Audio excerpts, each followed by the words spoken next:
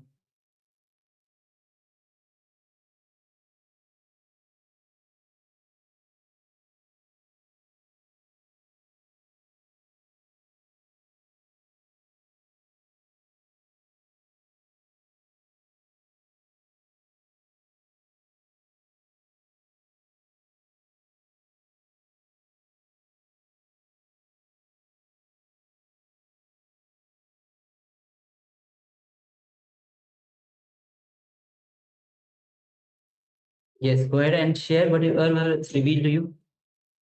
So first of all, you should understand that you should not hesitate to share what was revealed to you.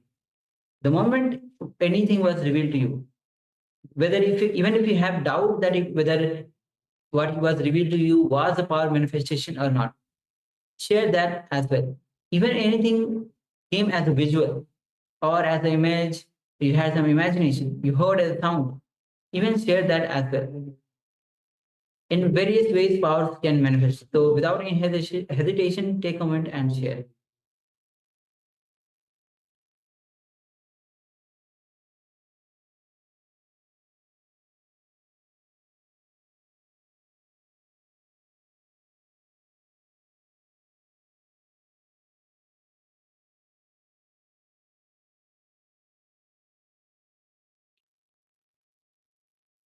Yes.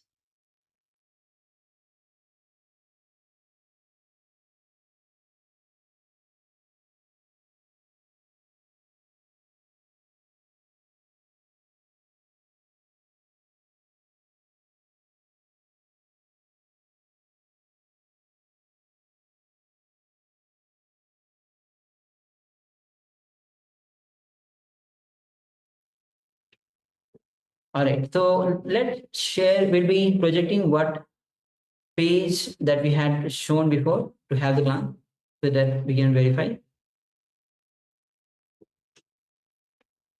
Yes. So the page itself starts with Om Nithyanandeshwara Paramashiva Samarambam Nithyanandeshwari Parashakti Madhyamam Asmat Acharya Paryantam Vande Guru Paramparam.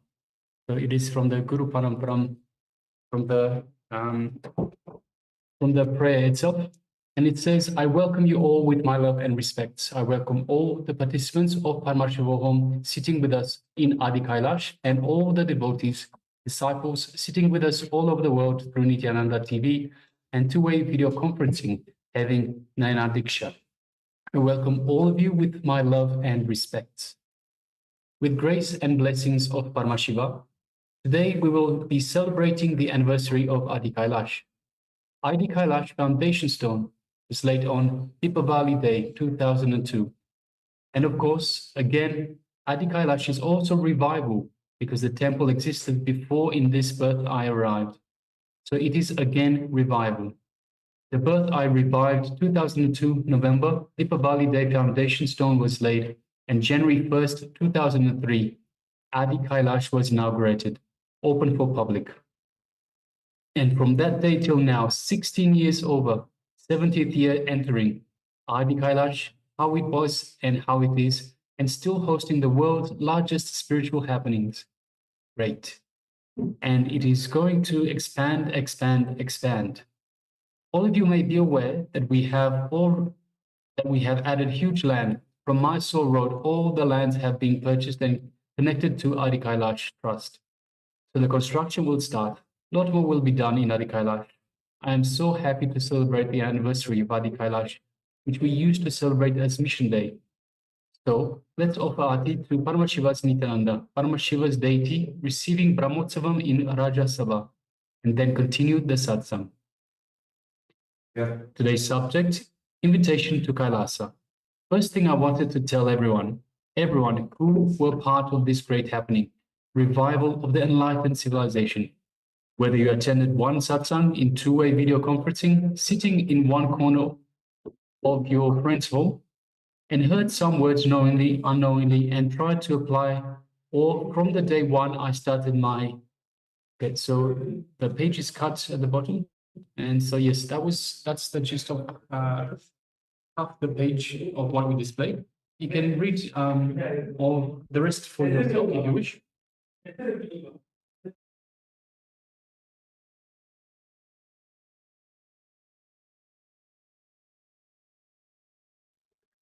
All right.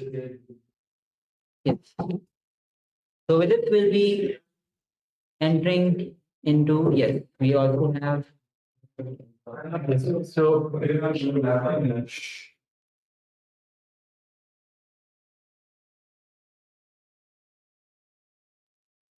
yes, so we'll, Klaus, so your first question, we will be, yes.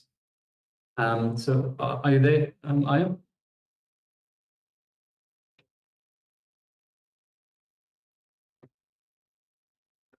So, okay, so we'll address Klaus Aya when you are there, yes.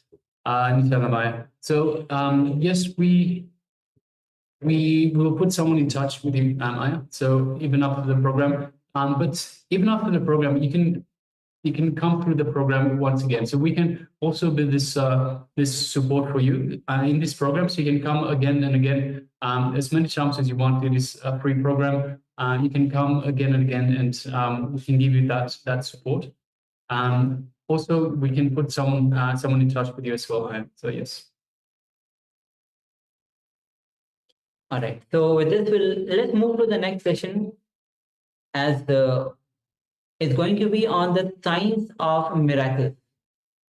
So many times, whenever we feel something is miracle in our life, there must be some incidents in our life that have happened. We feel that it is a miracle,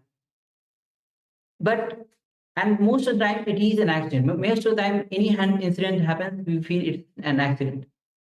But science says very beautifully, when you live in the present moment, every moment is a miracle. Else, it is an accident. So Swamiji will be revealing much more into this on the science of miracle. So please come to the space of listening as we enter into this revelation by Swamiji.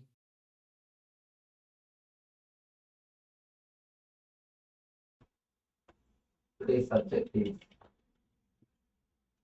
being such a miraculous.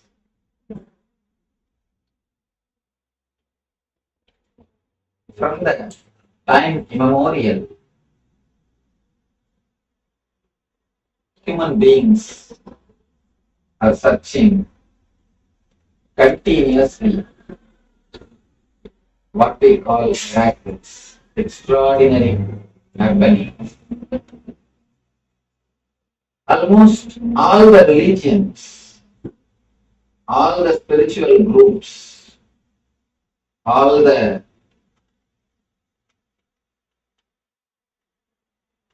spiritual societies are answers for the great happenings in the planet Earth which can't be explained logically.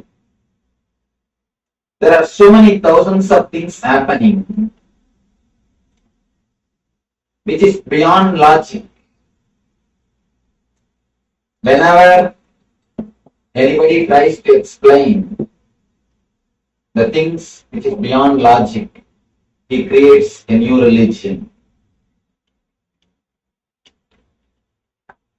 All our search, all our seeking, all our effort to find solution, to find answer for what is happening beyond our logic, what we call miracles. All our effort to demystify the miracles created new religions, different kinds of spiritual theories, different kind of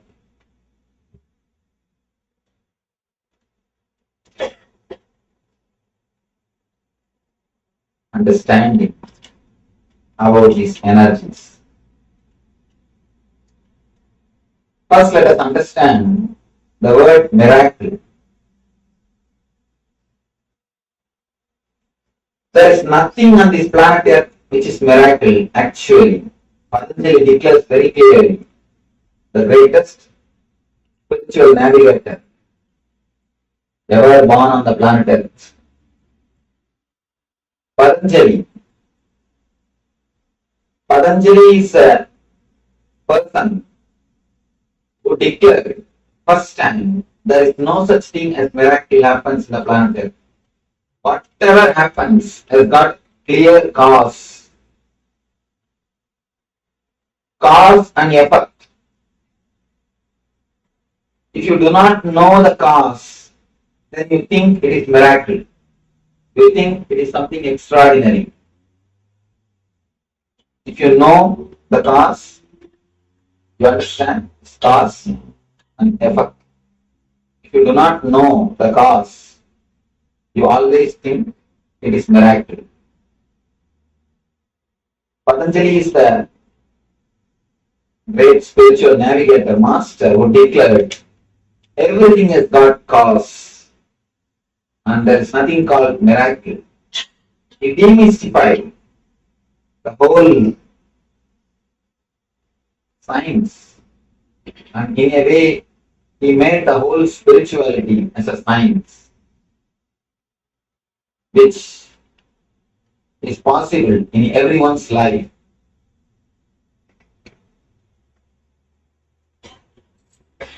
By nature, man has got inquisitiveness, the curiosity to search in extraordinary things.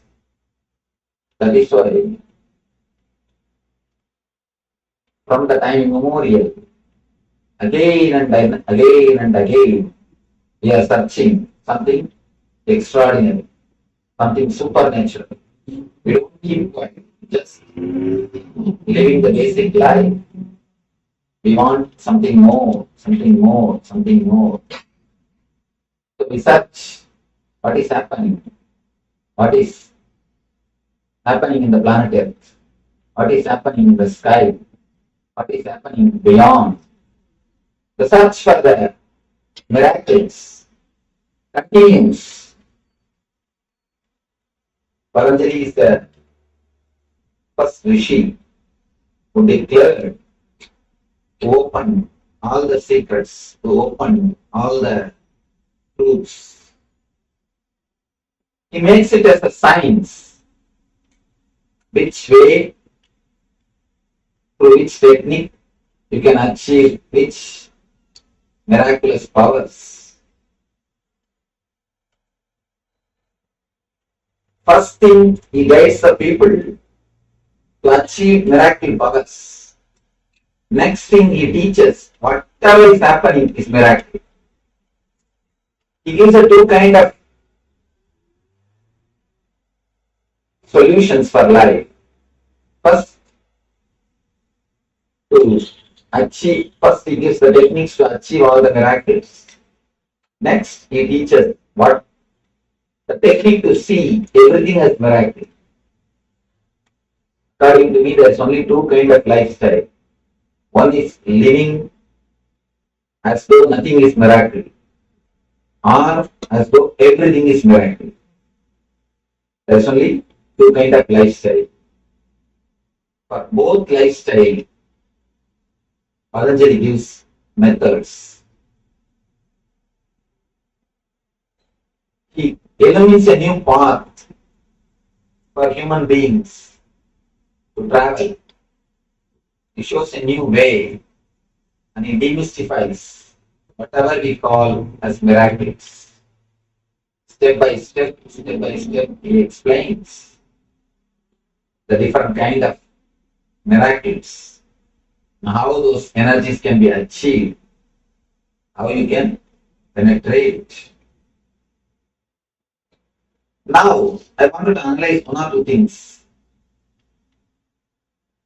Search for miracles, is it going to help us? First, let us analyze. Searching for these miracles, is it going to help us in our practical day-to-day life?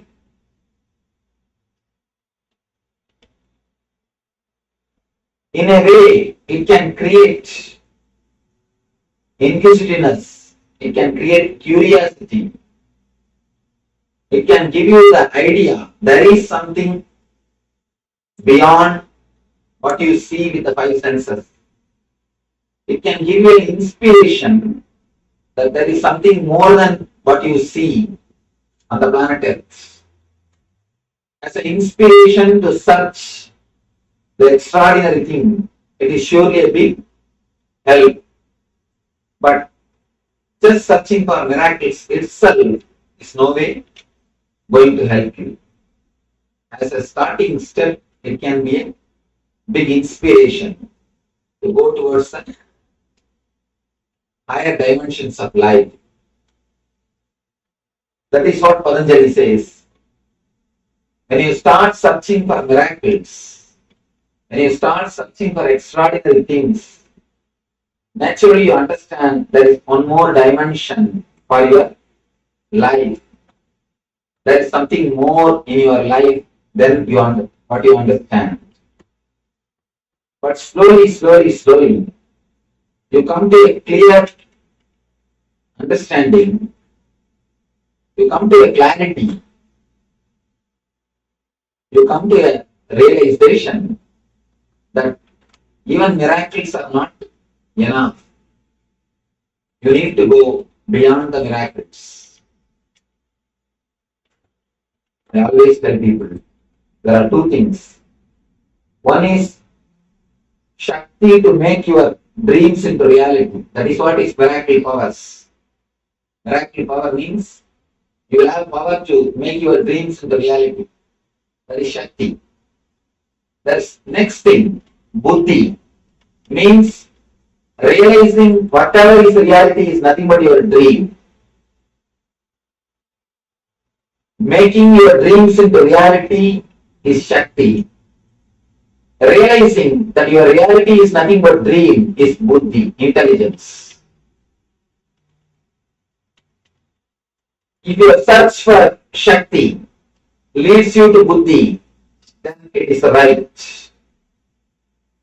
If your search for miracles, if it leads you to experience whatever is happening is a miracle, then your search is right.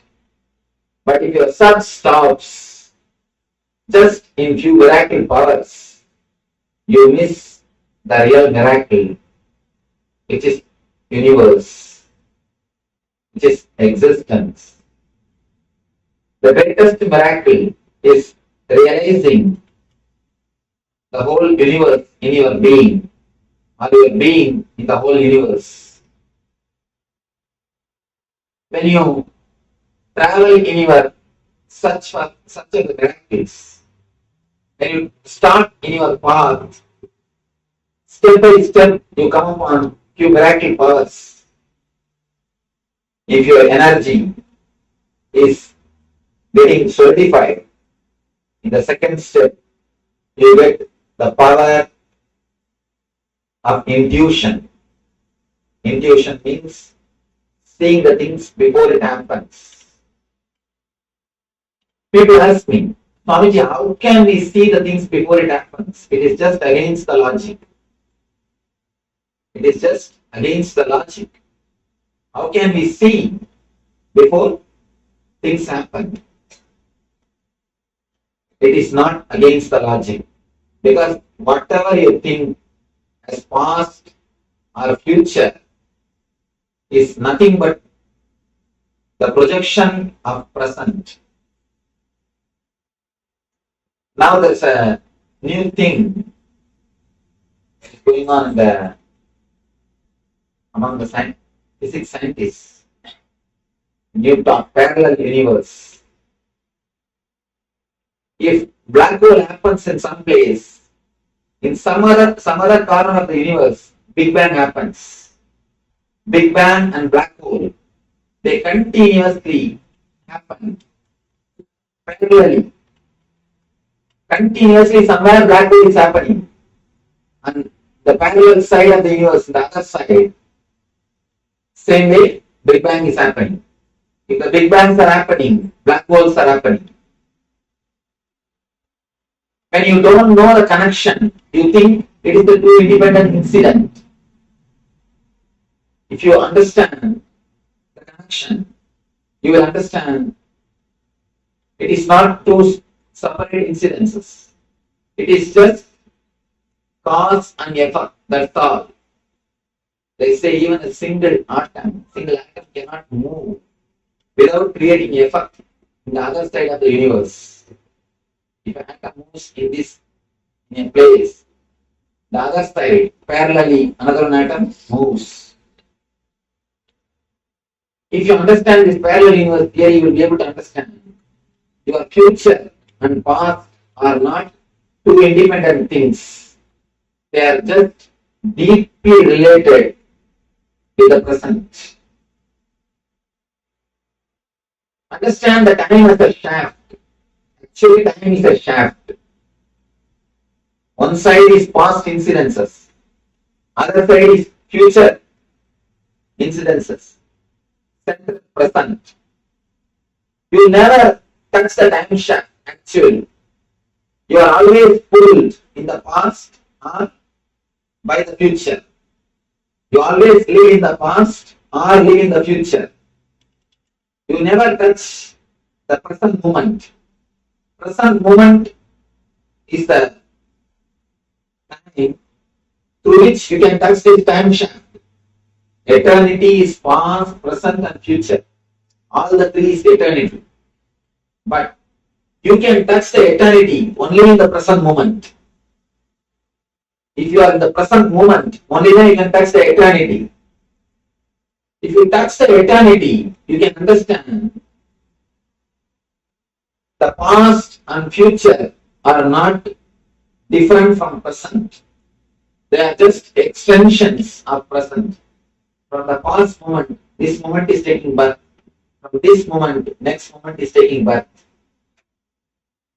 If you have a glimpse at least once of the present moment, if you live even for one moment in the present moment, you will have a clear glimpse, clear idea about the future. Just yesterday in the Shakti Spurna program, one devotee questioned me, Swamiji, sometimes I feel when I am in a party, suddenly I feel the same party has happened in my life. I have been to the same house already once. I feel suddenly the same incident is happening. And I feel in 5 minutes somebody is going to come. Or some incident is going to happen. Exactly in 5 minutes the same thing will happen. How this happens? Is it happening only in my life or in everybody's life? How I am feeling like this? Then I asked, there were 80 people. I asked, how many of you experienced the same thing in some time of your life, one other time of your life? You will be surprised. More than 70% of the people raise their hands. And they say, all of us had this experience in some time in our life. If you enter into some house, suddenly you feel, I came to the same house. You know which side, which room is. And you straight, go there. The same incident. Yesterday, I was surprised. In 80 people, majority of the people had this experience in their life at least more than once. When you experience the present moment at least once, by mistake, actually by mistake only we fall in the present. We never enter into present consciously. Because if you enter into present consciously, you will never move out of the present moment. You, by mistake, sometimes you suddenly fall into present moment. Your consciousness drops into present moment. You have nothing to bother, nothing to worry, nothing to think. In those moments only, you feel the glimpse of the future. And you feel the same thing has happened already. In that moment, you touch the time shaft. You experience the glimpse of the time shaft. When you touch the time shaft, you experience the whole universe is nothing but the projection from present moment. Your past and your future is not two independent things. It is just deeply dependent on your present moment. You will understand the bridge between your past and future. But we always miss. We always miss. We always miss the present moment. And not only that, not only we miss the present moment, we miss actual problem. Why we miss the present moment? We never look into the present moment. We always find, we try to find solution to wrong method. A small story. One American guy was traveling in London with a British gentleman and British lady. Both of them were sitting next to him in the train. The lady had a pet dog. Suddenly the dog jumped on him and pissed. Made the whole area mess, dirty. Instead of apologizing, this British lady, she started patting the dog. Oh, you have cold bladder. I should take care of you. I should do something to you. After a few minutes, this dog jumped again on the American guy and vomited. Again, this lady, instead of apologizing, she started patting the dog. Oh, I should take you to the doctor immediately. You have some serious stomach trouble. After 5 minutes, again the dog jumped on him, and now you know what it would have done. It has done whatever it can do. Again, this lady, instead of apologizing, she started patting the dog. That is too much. American guy simply got up, picked the dog, threw it out of the window. Simply threw it out of the window. Till this moment, the gentleman, British gentleman, was keeping quiet. Now he started talking.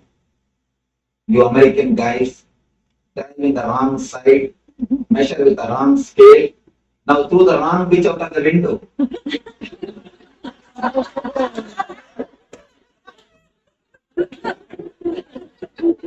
You always threw the wrong bitch out of the window. We always try to find solutions by throwing the wrong bitch out of the window. In our life, whenever you find trouble in the past or in the future, you try to work by trying to alter the past or by trying to work develop on the future. But you cannot do both because both are not in your hands. You can't do anything about the past. It's already over. You can't do anything about the future because it's not yet happened. You can do anything only in the present moment. But you never do anything related to the present moment. Doing something which is related to present moment is what I call meditation. Meditation does not mean you will close your eyes and sit silently, chant some mantra. No, that's also one kind of meditation. But if you try to touch the present moment by any method, that is meditation. Any technique, any method which brings you to the present moment is meditation. If eating can bring you to the present moment, if you can eat staying in the present moment, that can become meditation. Simply walking, if it can bring you to the present moment, if you can be in the present moment when you walk, walking is meditation. Just sitting, if you can bring yourself to the present moment, it is meditation. Anything which brings you to the present moment only can solve your problems. But we always throw wrong bitch out of the window. Again and again we miss the right pitch. In your life, when you fall into the present moment by mistake, you always fall in the present moment only by mistake. If you fall, you get the power of intuition. Whenever you feel, suddenly, same incident happens. Next, this is what is going to happen. And if it happens, be very clear. You touch the time shaft. You touch the time shaft. Actually, if you can touch the time shaft more than 21 moment, 21 shana. Shana means not second. It is not second. In Vedic system, time is calculated psychologically, not chronologically. There is two kinds of times. One is chronological time, what west follows. Another one is psychological time, what east follows. Shana does not mean second. Please be very clear. Shana means the gap between one thought and the other thought. Shana means gap between one thought and the other thought. Let me explain the difference between psychological time and chronological time. Sometimes when you sit with somebody whom you really love and whose company you enjoy, you do not even know that 5 hours is gone. You do not even know how the time is flying.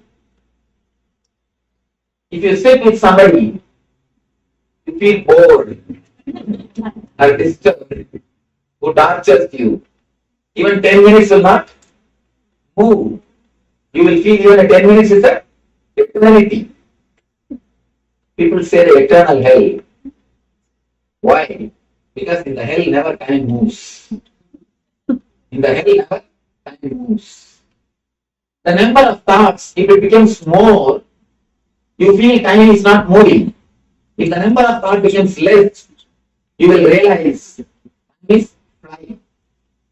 So in the East, we always measure time based on the mental setup.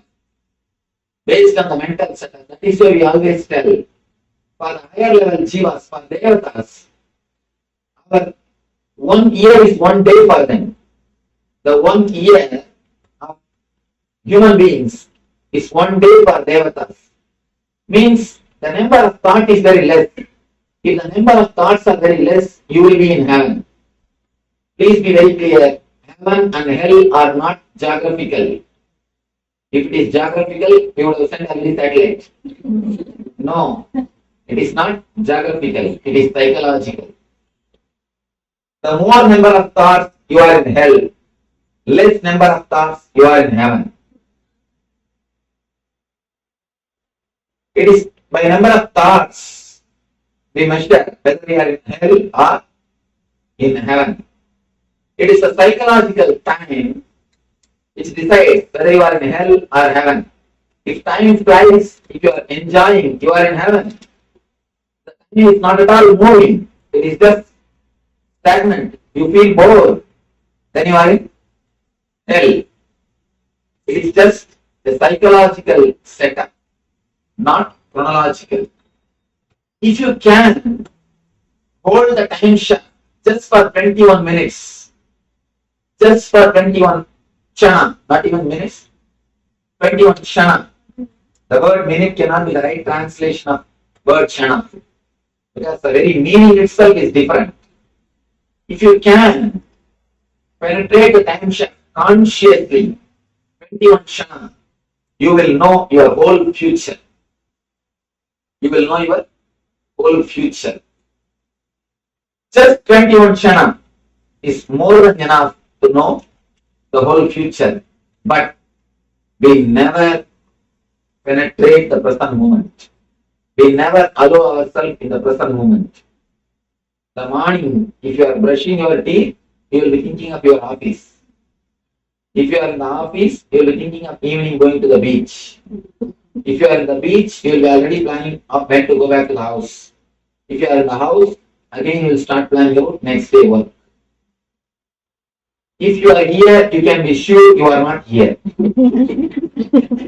If you are here, one thing is sure, you are not here.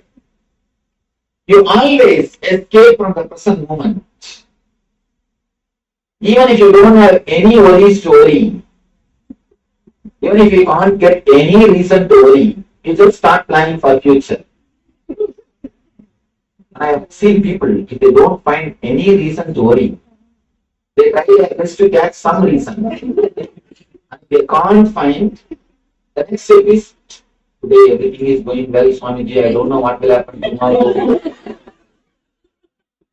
And they always believe very strongly, if today things go well, tomorrow something bad is going to happen. Something worse is going to happen. This very thought, tomorrow something worse is going to happen, you are waiting for the worst thing to happen. You are practically meditating for the worst thing to happen. You are literally waiting to get hurt. When you wait to get hurt, naturally God blesses you. When you wait to get hurt, naturally He graces you. No other way. Otherwise, you find some reason and hurt yourself. When you don't have any past things to worry, you start creating something in the future to worry, to create. You never touch the present moment. You never penetrate the time shaft. That is why you never get a glimpse of the past or the future. When you touch the present, you experience the intuition power. The next level, when your being becomes a little more solid, the next level of energy, you get a next power which we call Siddhi, which we call the next Siddhi. The next Siddhi is altering the future. Understand, the first level Siddhi is knowing the future. The first level Siddhi, you can only know the future. The next level experience, you get the power of altering the future. How this happens? How this happens? How can we change the future? Yesterday a devotee was asking, if there is a future, how can we change the future? If there is a free will, where is the destiny? If there is a destiny, where is the free will? Understand one example. There is a beautiful example by Ramakrishna Paramahamsa. He says, it's like a cow tied on a post. The rope length is 5 meter. Inside the 5 meter, cow has got free will. It can sit, stand, go around, do whatever it wants. But more than 5 meter, the cow cannot go. Beyond the 5 meter, it is destiny. But inside the 5 meter, it has got clear free will. If the cow behaves properly, if the cow doesn't do anything wrong, the cow lives properly, silently, not disturbing anybody, there is every chance the owner will extend the length of the rope or free the cow totally. Same way, the free will which is given to you, if it is handled properly, if it is used properly, if you don't use it to hurt others or to hurt yourself, please understand, not only hurting others, even hurting yourself is a sin. When you continuously worry, you are hurting yourself. There is Upanishad Sutra. Anandam Brahmedi Navyajanat. Ananda, the bliss is existence. Don't waste it. We are wasting our life without living the natural bliss, which is our nature. Every moment which you spend, which you live without being blissful, is wasting your life and a deep disrespect to your life. Life itself is just a bliss. The very nature of life is joy and bliss. Every moment you spend in suffering is a disrespect to the life. Please be very clear. A real puja, a real worship is living joyfully and blissfully. Somebody came and asked me, Swamiji, in my house there is no peace.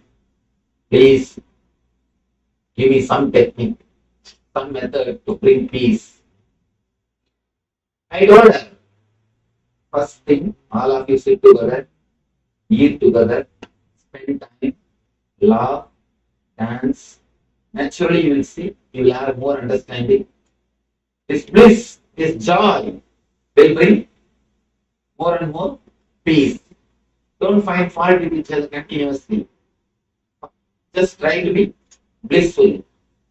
She said, no, Swamiji. Teach me some technique, some puja, which can help, which can bring peace in my house. Puja can bring, when it is done honestly and spiritually, that's true. She asked, no, teach me some puja. Should I do Saundari Lakshmi or Graha Lakshmi? Which puja to bring peace? She is not ready to listen to the solution. Then I said, what generally you do? When you go inside the puja room, you do puja to Lakshmi. When you come out, Archana to husband. How will the peace come? How will you have the peace? It is the life solution which you need to follow more than any other ritual. The biggest puja is how to be blissful, how to be more joyful. Every moment which you spend in worrying and suffering is disrespect to the life and God, because He is the person who gave you the life. If you disrespect a rose, the person who gave you the rose, you disrespect him also, naturally. And you disrespect a bunch of roses, naturally you disrespect a person who gave you the rose. So when you don't live with bliss, naturally you disrespect the divine. Life is too valuable to be spent in suffering and misunderstanding. When you don't hurt yourself and hurt others, there is every chance the rope length can be extended from 5 meters to 10, or you can be liberated. The persons who are liberated are only called as Jivan Muktas. When you actually live in the present moment, you can never hurt yourself or you can never hurt others. When you live in the present moment, your being feels so much filled with the life, you will be flowering, you will be overflowing with so much of energy. You can never hurt others. You can never hurt yourself. All disturbances to yourself, to others happens only in unconscious level. As long as you are unconscious, you will hurt others and you will hurt yourself. The moment you become conscious of what is happening inside your being, naturally you will stop hurting yourself and you will stop hurting others. Masochism and sadism is one and the same. If you hurt yourself, naturally you hurt others. If you hurt others, naturally you hurt yourself. Because you have only one mind, you don't have two minds. You have only one mind. It's like a double-edged sword. If you kill others, you will naturally commit suicide. If you try to commit suicide, you will naturally kill others. It is a double-edged sword. When you come to the present moment, when you start living in the present moment, you will see a new dimension of your being opens. You experience the new taste, new space of your being. When you experience the new space of your being, your past stops binding you. Your future starts listening to you. As long as your past binds you, your future will never listen to you. People come and ask me, Swamiji, I want to stop smoking. Please tell me something. I tell them, first thing you will do is drop the guilt. They get surprised. They tell me, what is this Swamiji? If I drop my guilt, I will start smoking more. What are you talking? You say, drop my guilt. No. Only when you drop your guilt, only when you are free from your past.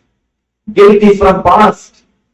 Only when you are free from your past, you will have enough of energy to change your future. As long as you carry the guilt, you will project only your past into future. Understand? When you carry the guilt, you already decide you can't change your future. If you have the confidence that you can change your future, you will not carry the guilt.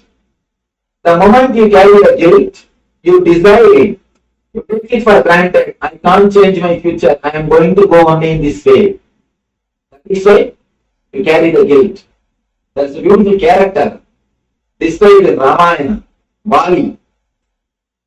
The story says, anybody who faces the Vali will lose half of their power, and the half of the power will go to the Vali. If you stand in front of him to oppose him, half of your power will go to Vali.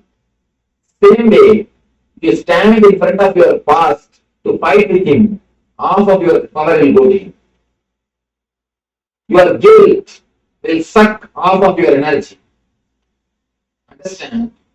All your negativity has got only one power, which is supplied by you by having faith on that negativity. That's all. All your negativity has got only one power, that is supplied by you by having faith on that negativity. When you decide, I have to fight to drop my smoking, you give power to smoking to fight with you.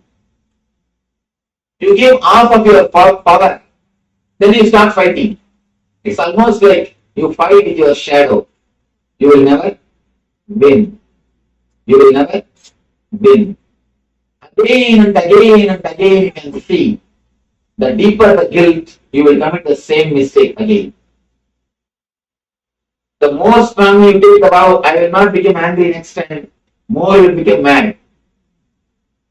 The more stronger the vow, more madness. The more strongly you decide, I will stop smoking, more quickly you will pick up in your hands. Because the thought is there continuously. You will project your past into the future continuously. As long as you try to fight with your past, you are in unconsciousness and you will project the same past into the future. Be very clear. More the guilt, same mistake.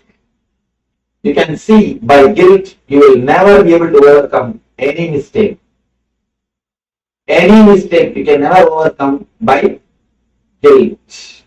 Because when you are having the guilt, you are under the clutches of the past. So naturally, future will not listen to you. Future will not listen to you. Drop from the past. Come to the present moment. Come to the present moment. When you come to the present moment, naturally you will see your future is available to you. Yes. So when you are present in when you are in the present moment, the future is available to you. Only in the present moment you are free from the clutches of the past. Swamiji says very beautifully. The deeper the guilt, the more you will repeat the same mistake again and again. Because you are into more, you're clutching more into your pains, your guilt. So the more deeper guilt you have, the more you repeat the same mistake again and again. Only way to get out of the guilt, the same mistake, is to be in the present moment. Only in the present moment you can transcend. You are touching the time shaft, infinity.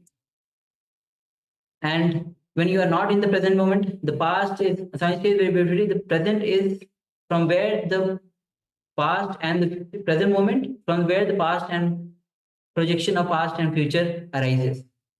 We repeat the same moment again and again. Past goes to future, future repeats again. So, and Swami says, only in the present moment, when you are in the present moment, every moment is a miracle. But the more we are in the clutches of the past, we repeat the same in the future. And that's why where we don't see every moment as a miracle, but we see everything as an accident. Yes, and Swamiji also beautifully said that whenever something good happens to us, it is a miracle. Whenever something good happens to our enemy, it is an accident. Or at least that's the way we see life. All right, so let us now move on to the next segment, which is once again the power manifestation segment. And today's power manifestation is the power of quantum memory. So once again, we will be projecting a page of a book just for a short while. And through the power of quantum memory, we will be requesting participants to let us know, well, first of all, download the information, ask Swamiji to download the information for them to see what was on the page itself. So requesting participants, let us get ready. So before that, let us, we have a number of participants that still have the camera switched off. So we have Sri Nitya Lingotpapan, we have Chi Hui, we have Kaylee Wang and Ma Kaylee Wang, Ma Anupama and Ma Shu Wei-Bing. If I could request to please switch on your cameras and be available for this power manifestation segment. Yes.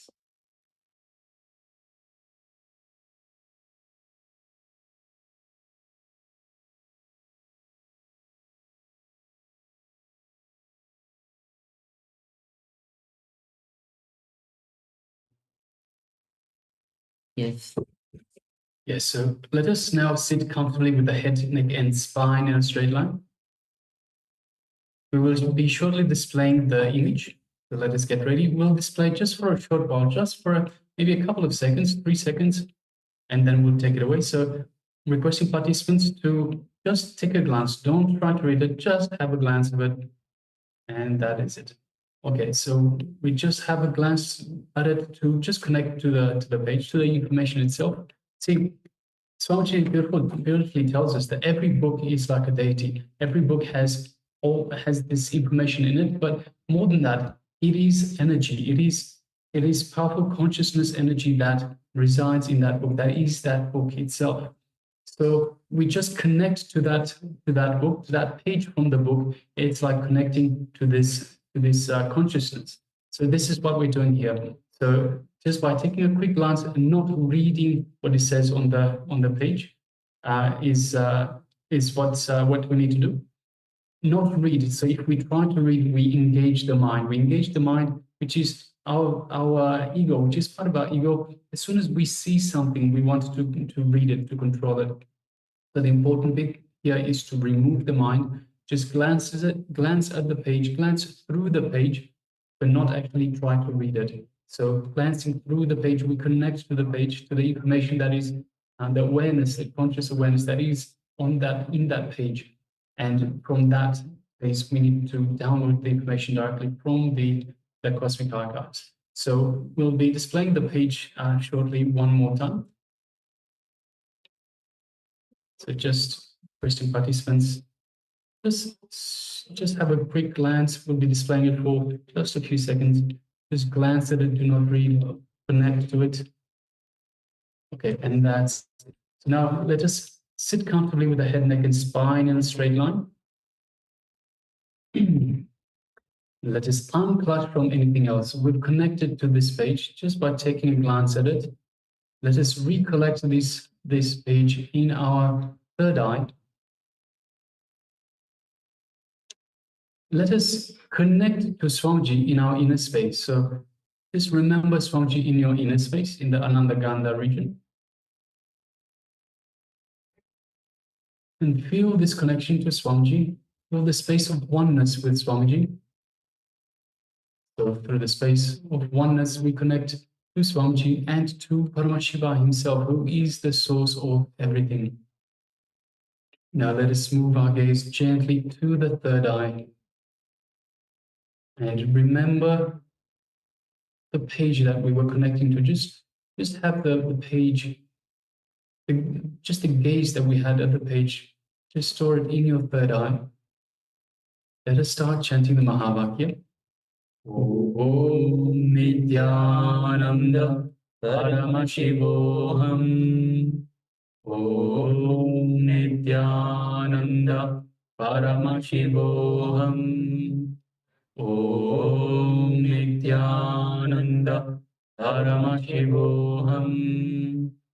Yes, and let's continue chanting the Mahavakya. And through this power of quantum memory, let us see what is revealed to us. So using the third eye, we have it in our third eye. Let us ask the cosmos, the cosmic archives, to tell us the information written on that page. Let us begin.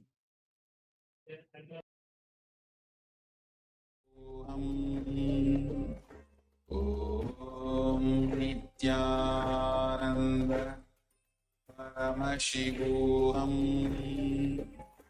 Om Nithyananda Paramashivoham. Om Nithyananda Paramashivoham. Om Nithyananda Paramashivoham. Om Nithyananda Paramashivoham. Om Nithyananda Paramashivoham. Om Nithyananda Paramashivoham. Om Nithyananda Paramashivoham.